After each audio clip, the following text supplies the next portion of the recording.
Hi, my name is Brooke, and these are my two friends that I've been working with this semester, and we are doing my lesson 15 and 16, the dyslexia unit, and we're going to go ahead and get started. Girls, can you say your name?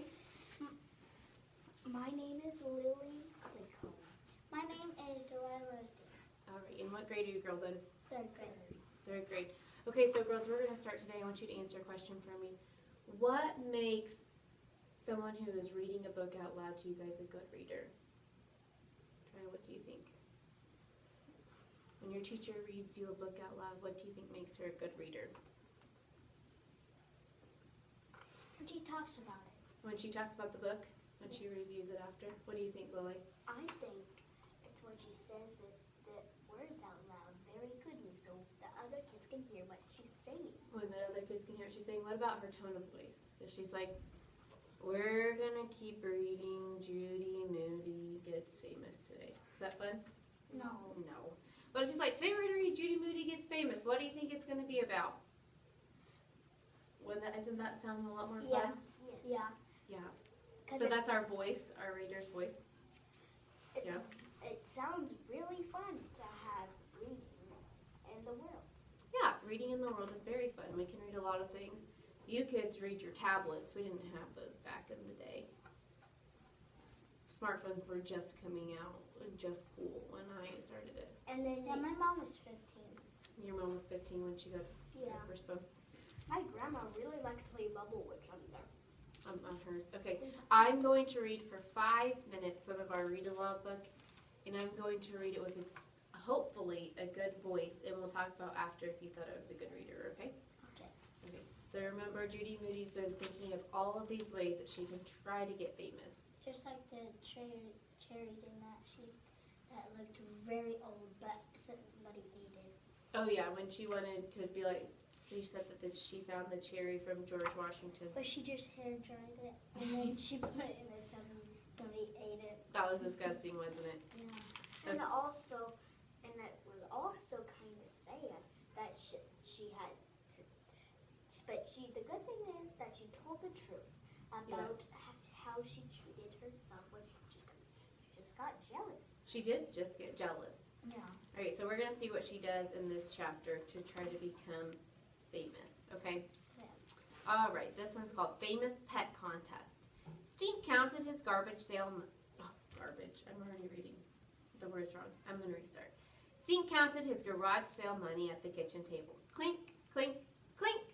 Steve, you're supposed to be counting that money out loud on purpose, said Judy. I can't help it, said Stink. Mom, tell her money makes noise. When you have so much of it, he grinned. Remember, Judy didn't make any money. Judy crumpled up the newspaper that had their garage sale ad in it. She stuffed it angrily into the trash. Recycle, please, said Mom. Whoa, said Stink. The recycle queen put paper in the trash?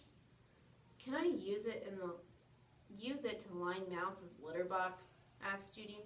Good idea, said Mom. Judy uncrumpled the paper and spread it on the floor to flatten it out. Early bird special, garage door sale, famous pet contest, kiss bad breath goodbye. Do your pets have kind of stinky breath? Yes. My dog's breath is kind of stinky. My dog doesn't brush his teeth, but we do have this little soap thing. Yeah. Well, that's what this article is for. Wait, did that say famous? Judy went back and read it again. Famous pet contest. Bring your pet to Fur and Fangs this Saturday.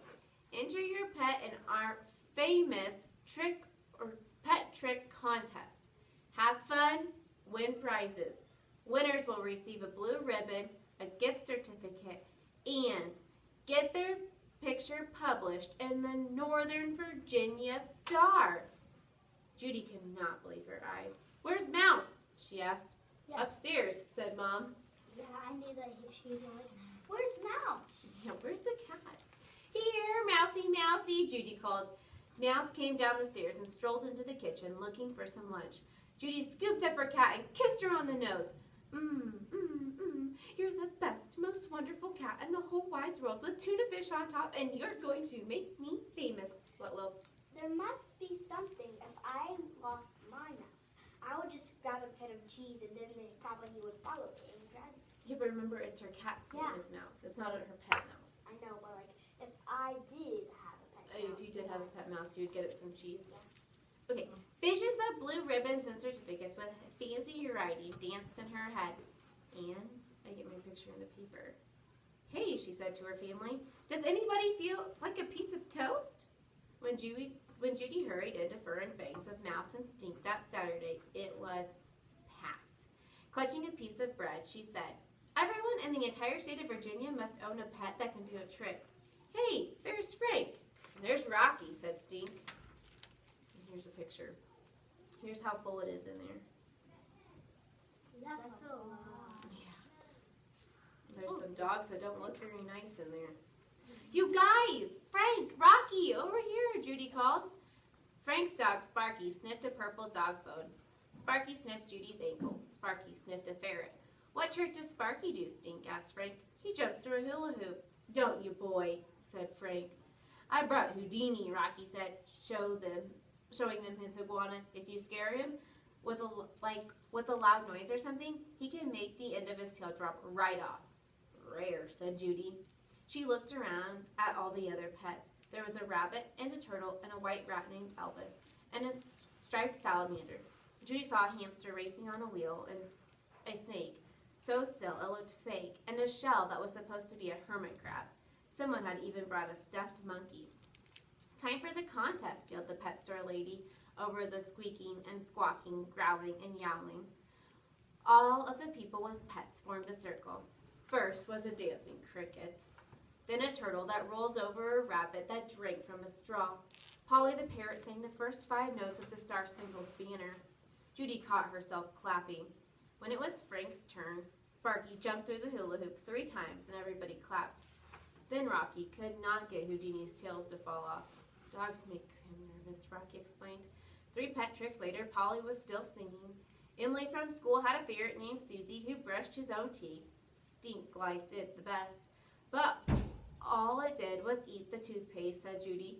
When it was Judy's turn, she set up a toaster on the floor, dropped a piece of bread into the slot, then took Mouse out of the cat carrier. This is Mouse, Judy told the audience. She's going to make toast. The audience clapped.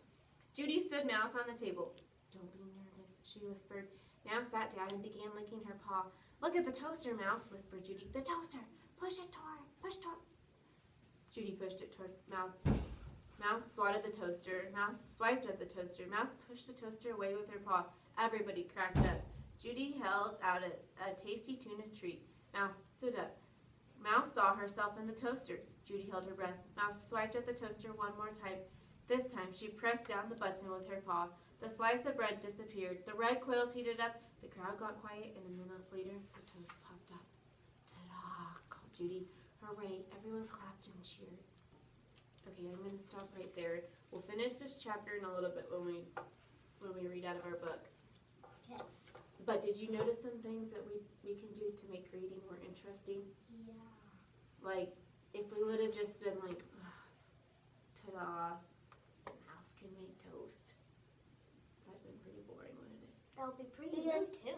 Ta-da! So later, I decided that it would be fun when we partner read later, that we're going to read Judy Moody so that we can practice reading with some voice. Okay? Sound like a plan? Yes. Okay, we are going to do our 4 square word organizer now. Okay? So I brought some markers over here. Here's one for each of you to dry. You can just move that stuff out of the way for you. And I pulled up on Google the definition of our word. Do you know what that word is? Impatient. Impatient. Okay, so impatient is having or showing a tendency to be quickly irritated or provoked. Okay, wait just a second, please, Ryan. Okay, so something that can make me really impatient is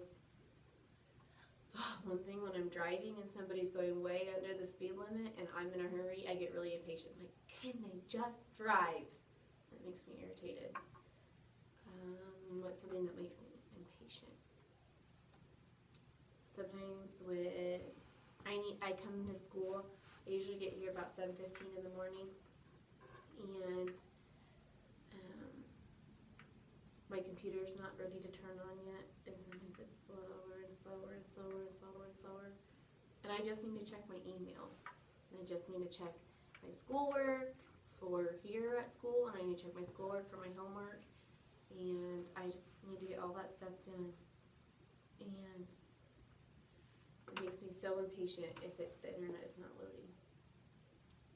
So impatient is having or showing a tendency to be quickly irritated or provoked. So I could say I got irritated when I stepped in that one. Let's clap out the syllables for impatient. Ready? Impatient. How many is it? 3. 3. Can you think of another word that has 3 syllables? Nope, you're just a. But have you been practicing in this listen class? Yeah. Remember we dribbled the basketballs?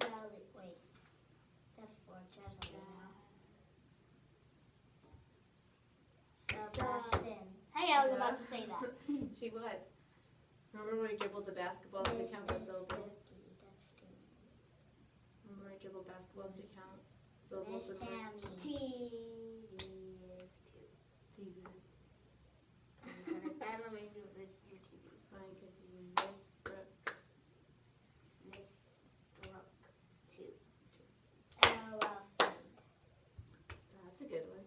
Elephant. Okay, so we're going to work on our word impatient. Go get your iPads over there, and I want you to type in I want you to type in the definition of impatient, so you can write it over here where it says definition.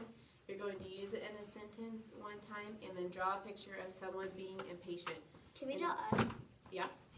Us being impatient? Yep. And I'm going to go ahead and do it with you today.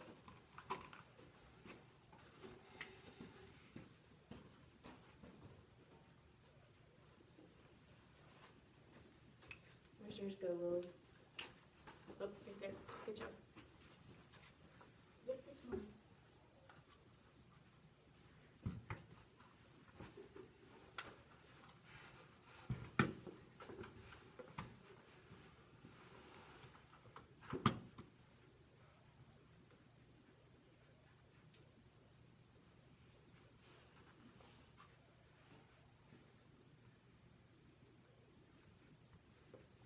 Victoria, what's something that makes you impatient?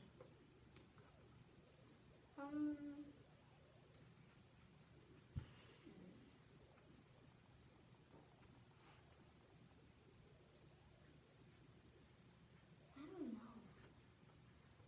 I'm impatient when I'm waiting in the line for I'm going on a ride. Yeah, going on a ride. Yeah. What about, are you impatient in the lunch line? No. You're not? No.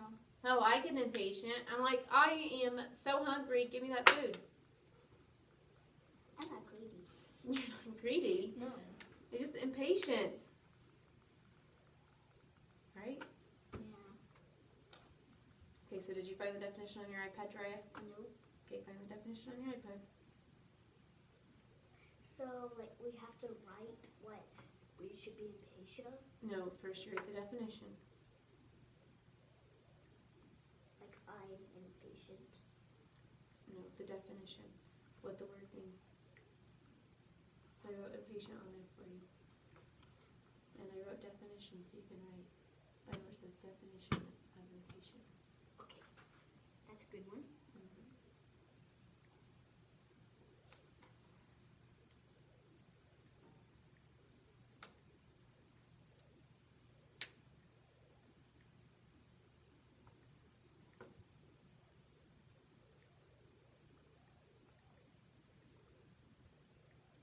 You get it, Raya?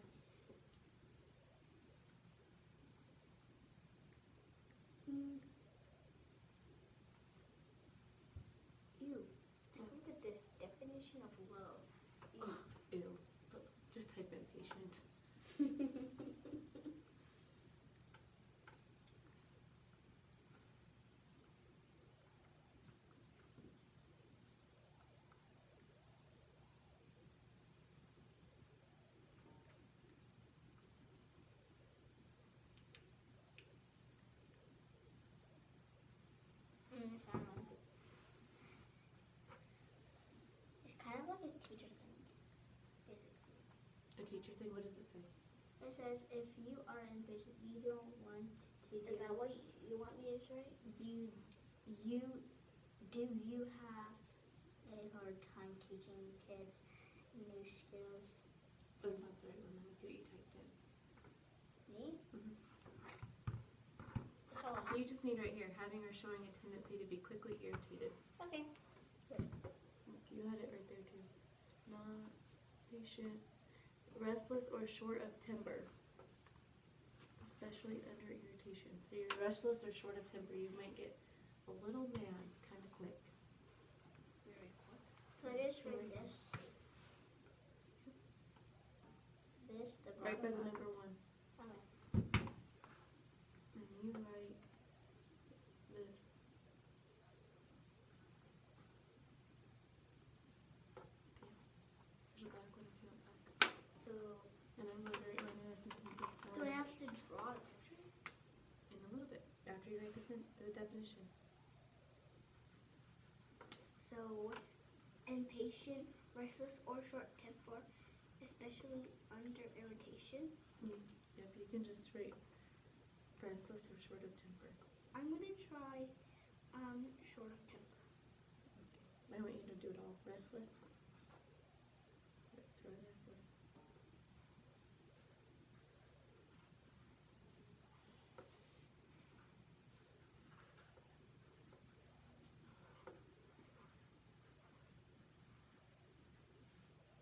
And put or short of temper. Mm-hmm.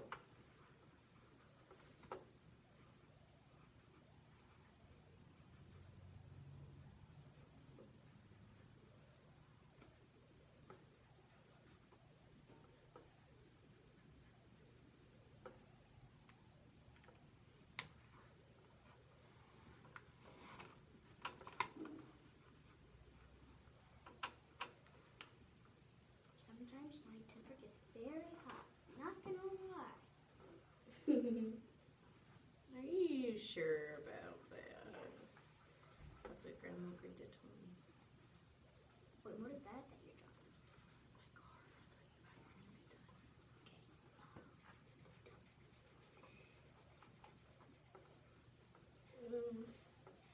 I'm done. Okay, now write it in a sentence. Use impatient in a sentence. like some. Doesn't matter. Oh, you mean like the sentence on the brown and over here? Mm-hmm. Oh, I She's know ready one. for that part. You're a good drawer. You think? Okay.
I spelled green. G-R-E-D-E-E-D.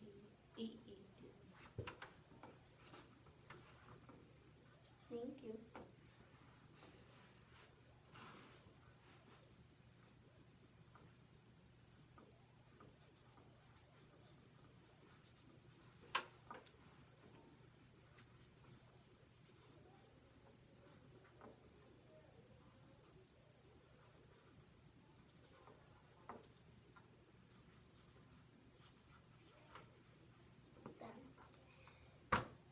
Now picture. Read it. Impatient gets you mad. Impatient is bothering you because it gets you impatient and quickly. Yes. So sometimes when you're impatient, you get mad very quickly. Like What did you write as your sentence, It's kind Darius? of sort of like a. when It's you kinda are sorta like impatient, you are kind of greedy that you want something. That's one way to kind of think of impatient. Now let's look over and draw a picture of someone being impatient. I'm just gonna See, look at mine. Says, when someone in front of me drives slow, I become impatient. I'll show my teacher what I drew. That's cool. And then I drew two cars. So you guys draw someone else being impatient. So it could be, like I said, someone in the lunchroom. It But could not be, lunchroom. You can do something else. Like Yeah. Don't do lunchroom. No. Do like the water fountain or something else. And then tell me what you drew. Or you can be impatient. Oh, I got a great Of picture going to to make. work and somebody's. I know what I can be impatient of waiting in the line for getting water at the school. Yes, that's a good one. Draw that. I'm gonna say. Oh, I know. Okay, we have about 2 minutes, and we're going to move on to our next thing.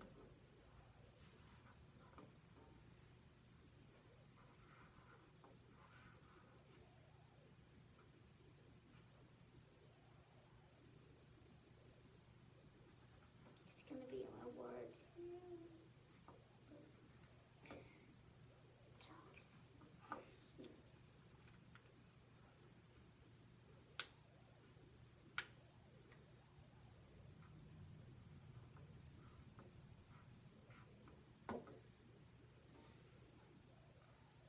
This is gonna be a restaurant, basically. It's still technically lunch, but.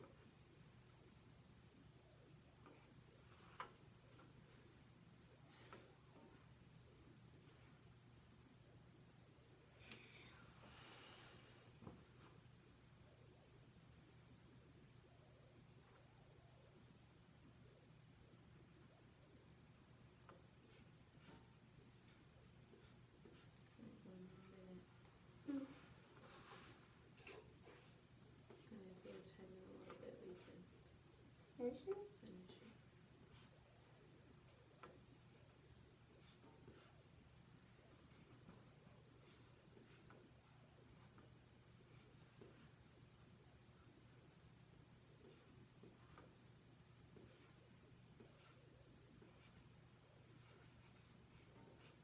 Right, what'd you draw, Lily? I'm drawing me getting impatient of having me waiting in the water for a long time. Yeah, waiting for water. Okay, put your marker away. Dry, what are you drawing? We'll finish these in a little bit if we still have some time at the end, okay? I'm drawing meat at a restaurant, and there's like 3 people in front of me. Oh, yeah. Sometimes when you go out to eat and it feels like your waitress is taking forever to come get your meal, but she just has a lot of people to go help, and that's a good example of being impatient. I Because really once like that. we were trying to go to Chick-fil-A, and there was like 1,000 people there. So then we went to IHOP. Yeah, because sometimes it's just easier to go somewhere else, right? And there is me. You were becoming quickly impatient at Chick-fil-A, so you went somewhere else, Yeah. right? Okay, Smart. we are going to. There's me. Okay, so today Jariah is going to sit over with me. I'm about to sneeze. Oh, sorry. One more. Oh. Okay, so Jariah is going to sit over here with me and work through our next assessment. And Lily, you are going to go over to the other table. There is a reader's theater set out, which means it has different parts, and you're going to act out different parts. I want you to read through it 2 times while I hang out with Jariah, and then once you get through it 2 times, you may draw a picture to show what will be happening at at your show. And then when Jariah is all finished up, you will present to us your show. Okay. Sound good? Okay, I'm going to turn off my video for now, and then I will turn it back on when we're ready to present it. Okay. So teacher doesn't need to see Jariah taking her assessment. Okay? Sound good?